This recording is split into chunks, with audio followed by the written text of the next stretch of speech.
I'm Kira Cleveland, and this is Human Intelligence. With my co host, Ned Hayes, we talk about the importance of human creativity in the age of AI. Welcome to the future. This did not look like progress at that time. Right. It looked like theft, right? It looked like somebody was coming in, taking the work, taking people's ability to earn a living, taking their jobs, degrading it, making it stripping it of the skill and joy that it had, and then stuffing it into a factory for personal gain. Well, the Human Intelligence Show is excited to welcome Brian Merchant to the pod today. Brian is the author of Blood in the Machine. That was a real influence on our efforts here at Human Intelligence. It's a history of the Luddites from a different perspective. We'll talk a little bit about that. He's also the author of The One Device, which details the history of the iPhone. And Brian has a storied history as a reporter at the LA Times, at a number of other publications as well. And he has the distinction of having covered technology for a number of years in ways that expose some of the weaknesses and faults of our technology overlords. So, welcome to the show, Brian. Thanks so much for having me. So, as I said, Blood in the Machine was really a seminal influence on us because you drew a parallel, a connection between events back with Ned Ludd. I'm saying his name because my name is Ned, so I'll claim it. And the events happening now. So, for those who have not read it, could you give a brief summary of some of the parallels that you see?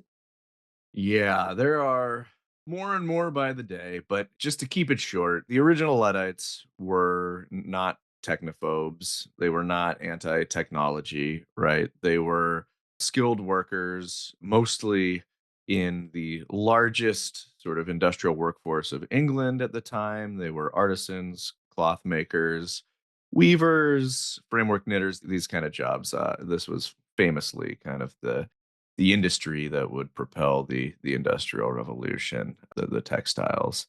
And so the parallels are is that during that period the cloth workers began to see a certain class of entrepreneur, a newish word at the time that was coming into use, taking machinery, some that was kind of new, some that had been around a while, and organizing it into new formations that we now know as the factory, we now recognize as the factory.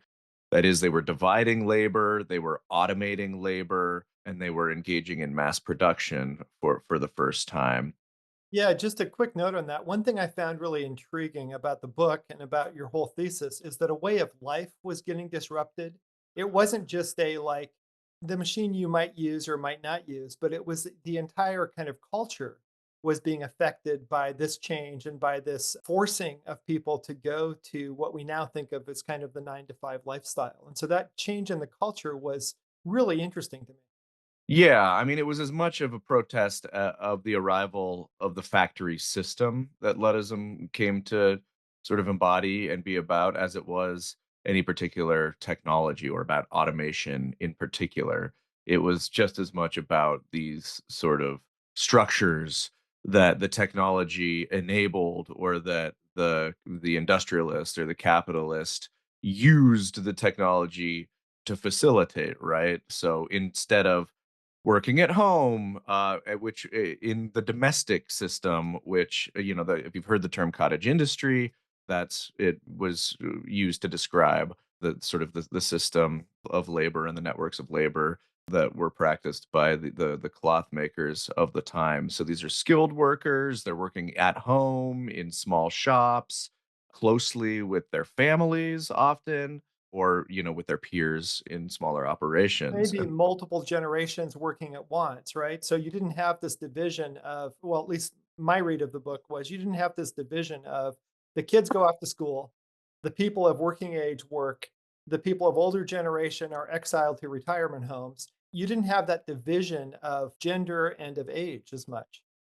You had an apprenticeship system Mhm. primarily. I mean, so there were all of these different sort of social norms and sometimes laws that governed the way that the trade was practiced, both to sort of regulate for, who could enter it and scarcity and kind of there were controls to make sure that certain standards and quality of life was upheld, to the best that it could. It wasn't a perfect system by any means, of course, Yeah. either, but yeah, this there were different generations under the same household.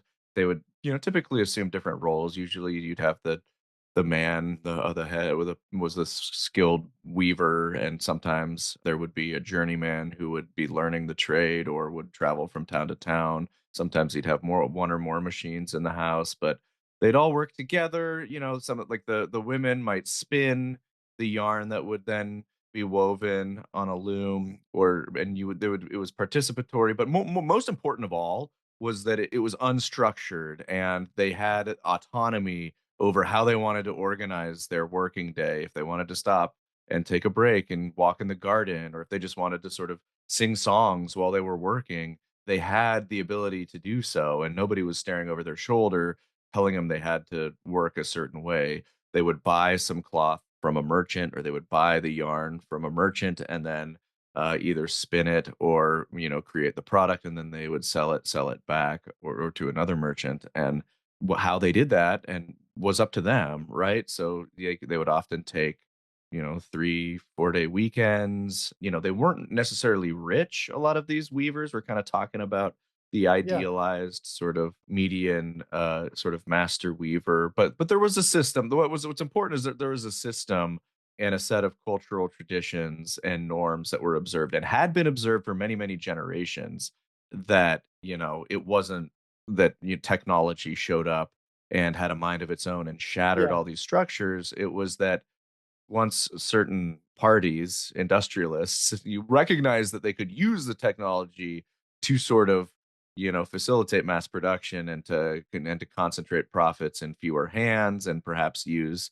less skilled labor and bring them into the factories, that they could compete with this system that had existed for generations. And it was very different as this process was unfolding. And this is kind of like, we can consider this era kind of like the very beginning of the industrial revolution, kind of the cannon shot of the industrial revolution, when these norms and standards are being sort of broken down by the entrepreneur, by the industrialist, by the factory owner, who was, it should also be noted, almost uniformly sort of despised in these conditions and in these communities, because it was either somebody would recognize that they had all the implements right to like build a profitable cloth weaving operation, and they would build a factory there because there was some water power or whatever, and then they would take work away from that community and they were coming from outside, or they were a merchant who had already seen some prosperity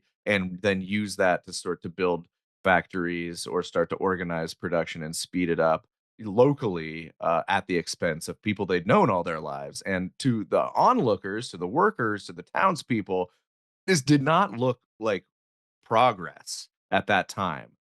Right. It looked like theft, right? It looked like somebody was coming in, taking the work, taking people's ability to earn a living, taking their jobs, degrading it, making it like, stripping it of the skill and joy that it had, and then stuffing it into a factory for personal gain. So it was quite a different sort of moral question today Yeah. than it is today, right? The sociologist and historian David Noble has a great quote about the Luddites, who says that, the Luddites may have been the last group to be able to see technology in the present tense, right? Not like, oh, what is this going to mean down? Is it going to create X number of jobs? Or it's like, no, here's a technology that is being used by a group of people, or sometimes by a very small group or one person, to explicitly facilitate the process of taking work away from others and concentrating profits in fewer hands, using this as that vector. And so they Right. saw exactly what it was going to mean, and they understood better than anybody what that technology was going to be used for. Right. So the parallels almost write themselves. In Yeah. terms of- yeah. So backing up, you had a career before you wrote this book that was focused on contemporary technology, the iPhone, the Foxconn factory. I think you were the one who actually pointed out for The Guardian the suicide nets at the Foxconn factory, I think in China. And you reported on a number of contemporary technologies. So, what drew you back in time to look at the Luddite movement? Yeah, I mean, it was those parallels. So first, I wrote a short piece about the Luddites when I first got interested in them. As kind of, it was more of a provocation, right? You always, as a journalist or as a writer, you like it when you have a good hook where you can kind of Yeah. say like everything you thought about this was wrong, right? Right. It And sounds like so clickbait, right? yeah, well, Yeah. it's not necessarily clickbait, but it's turns an assumption on its head in a Yeah. satisfying way. But then they just kind of stuck with me after I wrote that initial piece, and I started thinking about this was, boy, 2015, 2016 or so, and I started thinking about the labor conditions at Amazon warehouses or what was happening to taxi drivers as Uber and Lyft were kind of taking up market share and sort of depressing working conditions. And I kept thinking about the Luddites as this group of people whose grievances were quite, justified. You could debate their course of action if you want, but the reasons that they were angry, well, I think just about anybody in history would be angry if you were handed their circumstances, right? The thing that we didn't talk about as much is that this was all done completely anti-democratically. They had no recourse. They were quite literally by the end of this process, starving. They had fought for working protections. They had fought to have Parliament uphold the laws that were on the books against the industrialists, and they had done so peacefully for many, many years, and they had been laughed out of room after room after room, and finally just had no way to make a living, right? They had no way to earn, Survive. yeah, to Yeah. survive. So their uprising became one sort of out of necessity. I think it had a strong moral character, but it was also one of necessity. And then so 10 years ago or so when I started thinking about the Luddites, and then 5 years ago when I really started earnestly writing the book, the conditions, in Silicon Valley and a lot of the pitches that were being made kind of as they corresponded to labor, especially with the gig work companies and now with the AI companies, it's explicit, right? Their promise Yeah. is that we are going to basically provide labor for you for cheap or nothing at all. We are going to, either create this peer-to-peer network where nobody has any actual, employment guarantees or benefits or labor protections, and the app is just connecting you to a delivery driver or a driver or a carpenter or whatever, and then we can sort of depress the labor markets that way. Or now with AI, it's that we can draw from the vast archives and data sets that are already Yeah. existing that human workers have produced, and then create a simulacrum of that and sell that for cheaper. So we're really just kind of distilling human labor through a software product, and it's both. It's the ultimate form of automation that they're promising, right? The Yeah. AGI, yeah. It's really, really maddening to see how far they've come insofar as taking away agency from human beings and saying, not only do you not have the right to your own work, but we also have the right to replace your work with work that isn't actually art, but is just theft. So, along those lines, I assume you're familiar with Empire of AI and with Emily Bender's work too, the AI Con. I'm curious if you could talk a little bit about Techlash. I mean, what we're seeing as far as the backlash against AI. Yeah. I mean, it's interesting. So there was the so-called techlash that happened kind of in the wake of Cambridge Analytica with Facebook and the first Trump presidency, when it kind of came to light that these companies had sort of harvested data without, with violating user agreements and without user knowledge to sort of build these data profiles and so on. And that kind of struck people as intrusive and creepy. And so that we did have Yeah, this moment that primed, I think, a lot of people to sort of be more skeptical of big tech, of Silicon Valley. And since then, Silicon Valley hasn't really done itself a lot of favors in terms of trying to, transparency. Yeah, right, or even just trying to produce products that might be in the common good, right? Like they yeah, even AI, AI is such a unique product. So I've been covering tech for a really long time, and you could probably chart the public sentiment or towards Silicon Valley on this sort of like declining slope starting in 2015 or so, as even before Cambridge Analytica, before the so-called tech lash, there were some sort of dents in the armor, but certainly with the tech lash, and then there was this kind of desperate era where Silicon Valley kind of cycled through crypto and Web3 and the metaverse. And it was a bunch of pitches that didn't land, that felt forced. And then when we did get to AI and Chat GPT was released, and they did feel like they had kind of lightning in a bottle for the first time in maybe, Yeah. 10 years or so, then we did see kind of this rallying around it. But what's interesting is that there really wasn't, like, the tenor was completely different this time. I mean, you go back 20 years ago and, Google's pledging, don't be evil. Steve Jobs like wants to really hand people products that they can use and are, like a bicycle for the mind, all this positivity. And even with AI and ChatGPT, this product that is, they tout it as similarly game changing. The language Right. around it is very different. It's very apocalyptic. It's very out the gates. They're saying, well, we're gonna replace all these jobs, and Good luck with that. yeah, kind of good.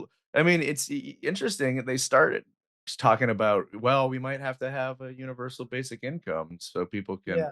find way, but now they don't even bother saying that anymore, right? Like that's kind Well, of fallen away. what's odd about this AI push too is that it's a triumph of marketing. What you pointed out in the one device, your book about Apple and the iPhone, is that the iPhone was not the result of one man with a genius idea. It was a decades long quest to incrementally improve computing, incrementally improve the touchscreen, and all of these things were brought together and were marketed well by Steve Jobs. And I think the lesson, unfortunately, the tech industry took from that was marketing rules. So, like these machine learning systems that they're using that are just able to predictively recognize what word might come next is just a machine learning system. It's not like Yeah. Douglas Hofstadter's classic way of looking at it. It's not Douglas Hofstadter's artificial intelligence. It's not the artificial intelligence we were promised in science fiction. But by slapping that label on it, they can make people believe things. And so the marketing thrust of calling it AI, they kind of won the game by calling it AI, even if it's crappier than it was ever expected to be.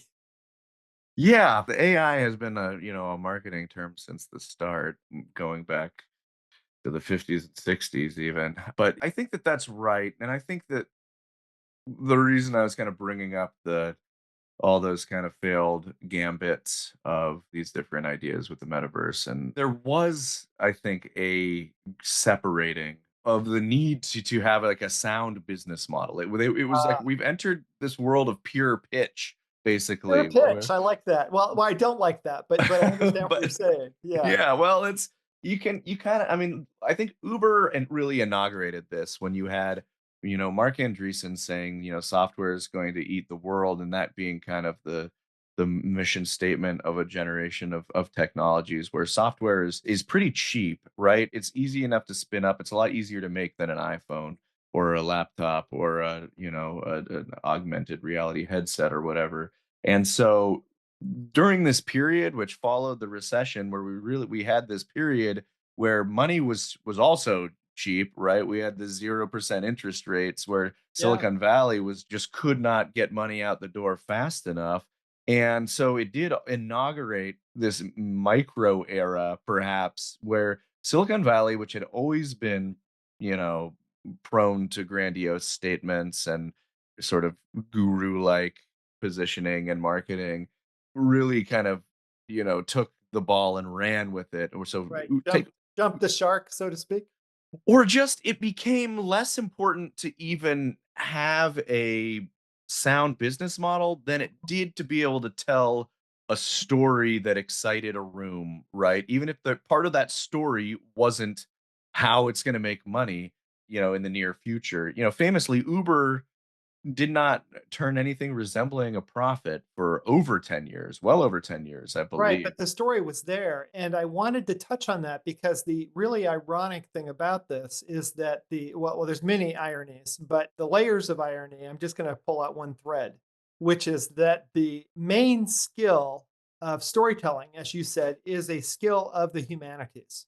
It is a skill that results from someone actually being able to tell a story, to captivate other people, to have a compelling narrative, to know what the beginning, end, and middle are, and be able to posit that there's a future, a kind of apocalyptic future or a utopian future. And that's a humanities skill. And yet these technologies are being used to replace the humanities at this point in time. Just an observation, but Mhm. it's very odd.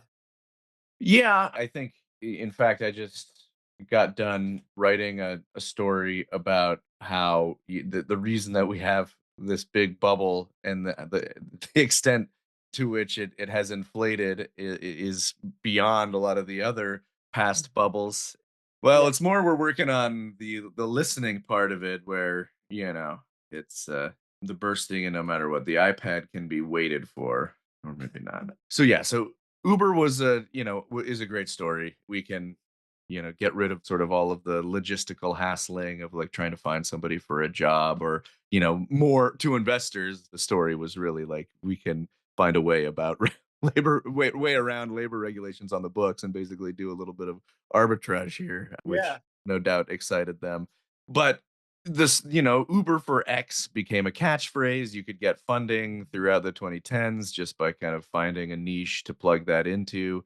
And it didn't actually have to bear fruit. It was all about scaling until, Yeah. eventually it comes due. But what we have with AI is, I think, in a lot of ways, kind of the ultimate sort of manifestation of that tendency, right? To the point where before OpenAI, has thought about making a profit or is really Mhm. trying to enter the scene, it has ChatGPT, which it thinks is going to be a big point of interest. It thinks its technology is good, but Sam Altman is doing these talks in front of tech crowds and like at Stanford and things like that. And people are asking him, well, how is this going to make money? What's the business model? And he says with a straight face in these talks, he says, well, our plan is to build AGI and then ask it. So the weird thing about this is that I actually think the tech bros have convinced themselves.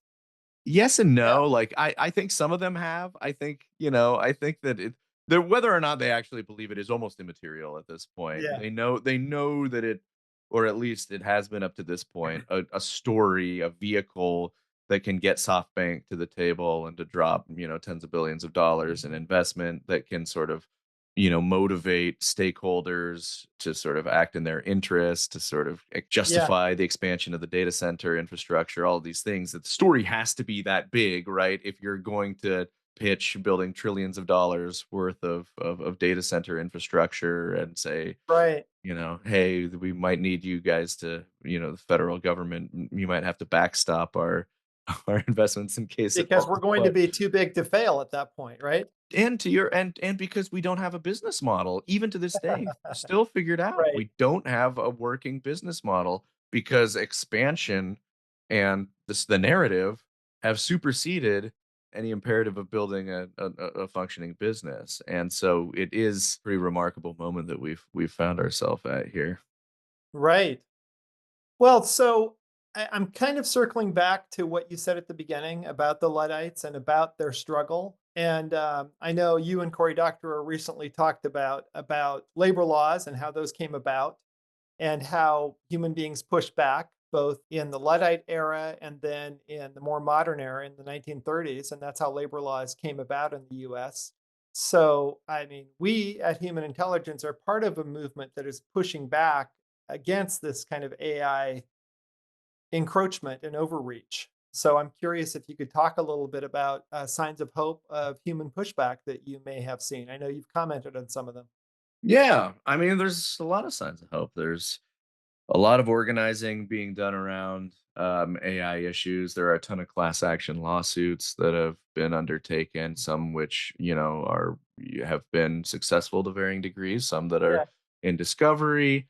There are sort of actual grassroots movements being led by students, young people who are coming at this from a couple different angles. A lot of it for them is focused on the social aspects Mhm. and you worrying what big tech and AI products and social media products are doing to their lives and their generation, and how it's sort of colonizing their attention and extracting their sort of prime hours of their youth, and there's a Right. recognition that this is happening. So there's folks calling themselves the Luddite clubs and lamp clubs, and breaking the gloom, and there's all these great sort of movements that are kind of taking shape to oppose that. On a labor level, it's really been the artists, screenwriters, actors who have so far waged actual sort of labor fights. And 2023, the SAG and WGA, Writers Guild of America, and the Screen Actors Guild went on strike in part over AI issues with the contract, and they won some very good protections.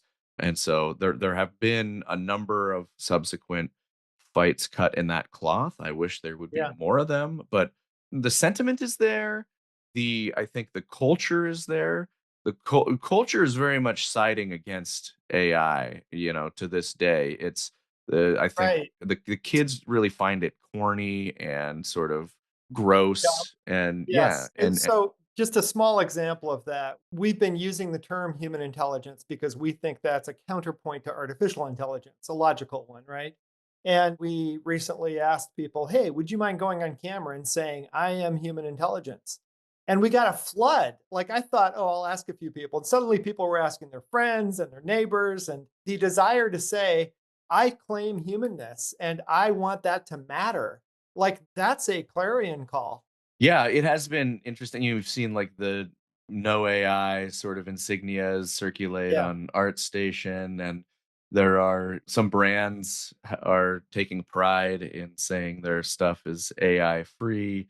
So there is sort of a commercial element. It'll be interesting to see how it plays out, because unfortunately we live in this era that is marked by just extreme corporate concentration, where it's not just tech, it's also in media, and it's also in a number of industries. But it was really dispiriting to see, for example, after so many artists and writers and animators have put up these fights for all it takes is for Disney to come out and say, like, "Man, we're going to make an AI product," and there's not a lot that anybody who wants to work for Yeah. Disney can do about that. And so ultimately, when you have such concentrated power, it is hard. Of course, it's not impossible, and it's very inspiring what people are doing to speak up and organize against it.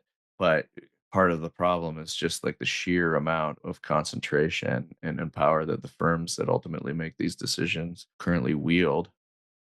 Right, right. But there have been, in the past, there have been movements like the labor movement that have managed to push back against corporate overlords, oligarchs, and have taken the power out of the hands of the people who want to just amass it for themselves. And so Ye- that's our hope. Yeah. Yeah. Yeah, of course. Yeah. I mean, again, the similarities continue to sort of rise up to the surface, and we're not Right. quite there where we were 200 years ago, but it was a similarly contoured landscape in a lot of ways, where you had, unionizing is not illegal now, but union density in the United States especially is quite low, and union power has fallen even in Europe and elsewhere. But in first industrial revolution, in England, in the Luddites were dealing with, their unions were explicitly outlawed, so you could not form a combination or a union at all, or else you could be penalized. And then they dealt with ever sort of increasingly draconian legal measures that made breaking a frame crime punishable by death. They dealt with troops occupying local Right. districts, just like, I mean, a lot of these things. History doesn't repeat, but it does echo, right? But it does echo, it does rhyme. And so you're looking at the window and you're seeing ICE vehicles go. Just the other day, I set up shop in my neighborhood against the wishes of the local church, but they just kind of barged in anyways. So it does feel like there's some reflections of occupying forces, and even though it's not against, and it is, well, they are against, in a lot of cases, against labor specifically, right? They're picking up laborers and day laborers.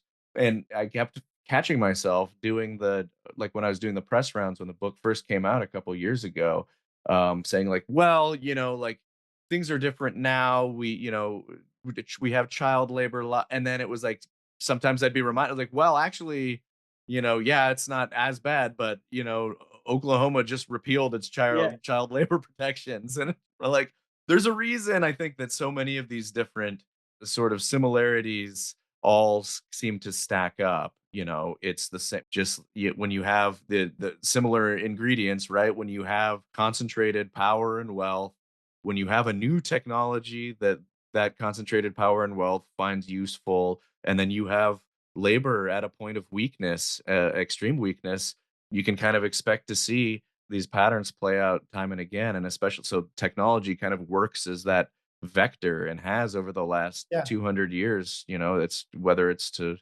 automate cloth production or automate automotive production, or today to Right. automate Right. the production of The same creative goods. vectors are at play there.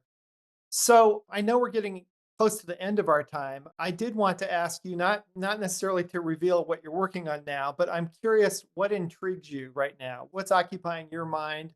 What's on your mind? I mean, we've talked about some of the things that you're thinking about, I assume, with AI, but any particular threads that you're pulling on? Yeah, I mean, unfortunately, we're in the middle of this, what some people call a poly crisis, and so it is just kind of all hands on deck. And right now, I'm just doing my best to sort of cover what's happening now. That is, cover the labor impacts of AI, the new political impacts of AI, sort of the nature of the power of the tech oligarchy, you could call it, that is sort of increasingly unconcerned with looking like a tech oligarchy and how it wields its power, because it no longer fears political blowback in quite the same way. And so you have this revolving door through the White House and Mar-a-Lago where you see the Google and Apple and OpenAI CEOs walk through. And so we do have this new sort of nexus of power. And I'm not working necessarily on a book on that right now, although I do have a couple projects that I've been tugging at when I I'm have sure you have time. some projects cooking, right? Yeah, I do, but it's been tough year, just for all of those reasons. So I've been trying to cover it with the newsletter. I've done a lot of traveling and reporting, and I've been also trying to build a business, basically, which is newslettering business. It feels silly to say, but it is a business, and you are trying to get subscribers and to make it sustainable, and all while you're worried about the techno political landscape and reporting on it Yeah, adequately. absolutely. So Well, the world of journalism, we didn't even touch on that. I don't know if we really have time for it, but the world of journalism has switched from once upon a time it was individual personalities like Charles Dickens. People would pick up the paper for Charles Dickens, right? His serials would run. And then it became kind of corporate media where you pick up the Washington Post because it was the Washington Post, not just because Bob Woodward was in there, although that was an accelerant. And now we're almost back to individual brands, right? I mean, we're certainly like by necessity. I think Yeah, a lot of people, myself included, would much prefer at least that the landscape be one where we could have more healthy, robust media outlets. I'm fortunate that I'm far enough along in my career that this is kind of a viable option for me, where I can kind of get going. And it's not that you can't do it if you're not already sort of a known entity or you have a reputation. You certainly can, but it would be tough. But a lot falls by the wayside when you right. are, forced to go it alone. You don't have institutional support. I mean, you're probably less likely to cover certain stories that might not get as broad of an audience, if that are still important. So whoever it was that said the decline of newspapers is ushering in the golden age for municipal level corruption, I Mm. think had it right, because those are the stories that are not getting covered quite as much. But I am thankful that this is a model that is available, and I have been able to make work, and there are a lot of good things about it. There's a lot, the freedom and sort of the nimbleness that you have when you are calling all the shots. So it's very much sort of a double-edged sword. But I think Right. I mean, to your point about journalism, I got my start at alt weeklies, as did a lot of good journalists. And I think the world of being able to put your toe in the water and get a piece published for, chump change and then build on that, that entry level world has diminished. It's on life support if it's not gone already. And that on ramp to actually build that journalistic skill is disappearing rapidly.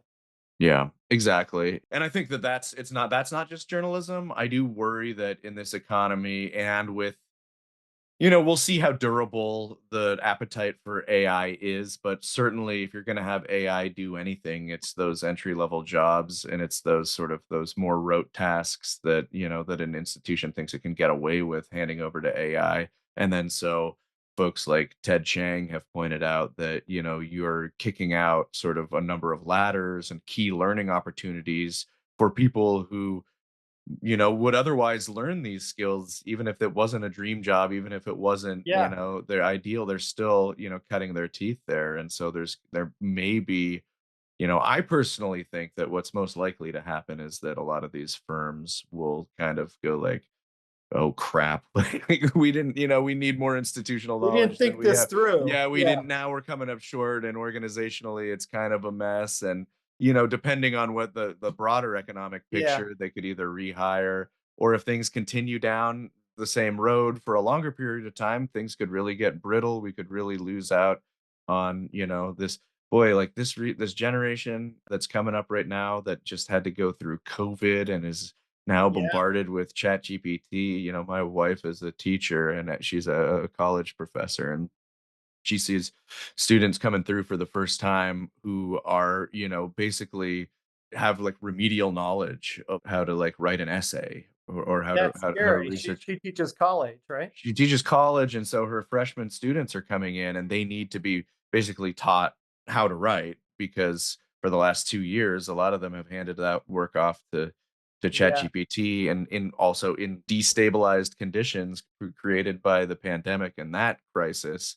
And so it's just this compounding, I think, moment. And I think that's a link that doesn't really get examined as much, the interplay between, the pandemic and the rise of AI as this promise to, automate all these, tasks and job that need to be done, coming out of a time when it was looking like people might be doing less of them for a while, or we might have a skill gap. And now it's only going to extend that. I worry that we're going to have a big skill gap, and I worry less about the firms that might not benefit from that, and more about just like the human flourishing and the displacement and all the sort of internal turmoil it's going to cause in a lot of people who are out there looking for jobs and are being told AI can do this and that, and it's really Right. But a just mess of a moment. yeah, just because the AI can do it doesn't necessarily mean it's good for culture, society, or the broader world that AI does do it. I don't know if you've seen that poem by poet Joseph Fasano for the student who used AI to write a paper.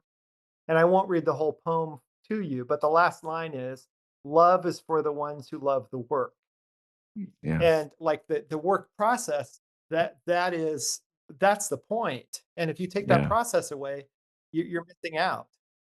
Yeah, Yeah. absolutely. Yeah, no, I couldn't agree more. I think I really I try when AI first kind of arose, generative AI in particular, and all of its sort of tendencies, I really tried to sort of view Yeah. it as a good sort of tech journalist with its pros and cons. And the more that I see the ways that it's interacting with culture, with society, with education, with working people, it really does seem to be, at least in this formation, in this political economy, a truly pernicious trend. So more power to the humans who are standing up and Yeah. taking agency over it. Thank you for that. I wanted to briefly tell you what we're doing, and I'd love to hear your thoughts.